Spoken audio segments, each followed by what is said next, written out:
We're standing here in front of the Nevada Cares campus, a 46,000 square foot sprung structure that we have put together in a rapid amount of time. I'm Chris Pingree. I'm the Building and Safety Manager here at the City of Reno. We broke ground here on January 4th of this year, so we're going on 7 weeks of construction. I'm Doug Thornley. I'm the City Manager here in Reno. Been on since October of last year, so just about 4 months now. You know, the unsheltered population crosses all of the geopolitical boundaries, and so it's an all hands on deck effort between the City of Reno, the City of Sparks, and Washoe County.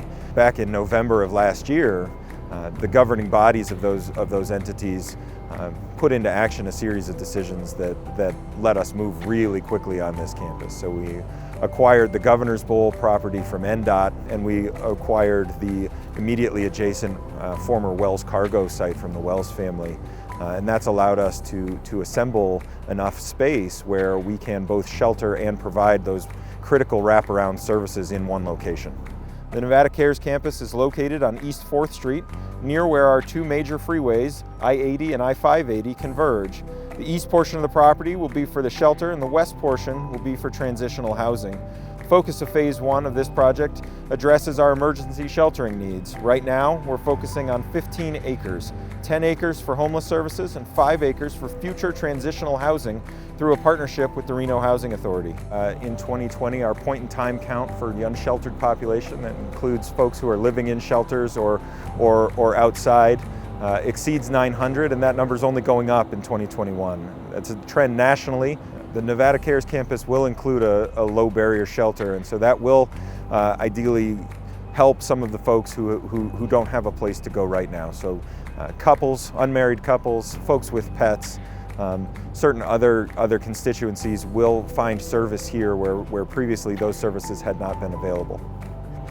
When we talk about how this comes together, there are a handful of interlocal agreements with respect to shelter operations, with respect to cost share in terms of how we fund this. The big lift was just under $17 million in terms of the all-in expense to acquire land and get this first phase up and out of the ground. We're pretty proud of the project, and we're looking forward to definitely finishing this in the next 4 weeks. Phase 2 is going to involve a 22,000 square foot structure just over here to the south of where I'm standing. It's going to include a cafeteria and a meal respite area, a place where people can go and get those wraparound services that we talk about and are spread out throughout our community. It's also going to include sort of storage facilities and places that make this a more permanent, a more tenable solution than some of the facilities we have now. It will include camping down in the former Governor's Bowl property, which should help us make sure that folks have a safe and consistent place to live if they don't want to be in the shelter, or if for whatever reason the shelter doesn't have adequate space. Phase 3 is going to include transitional housing, like we spoke of before. That's a project where we're going to partner with the Reno Housing Authority, and we'll fund as those opportunities become available. But that's going to be on the 5 acres up here on the flat site that's west and closer to downtown Reno.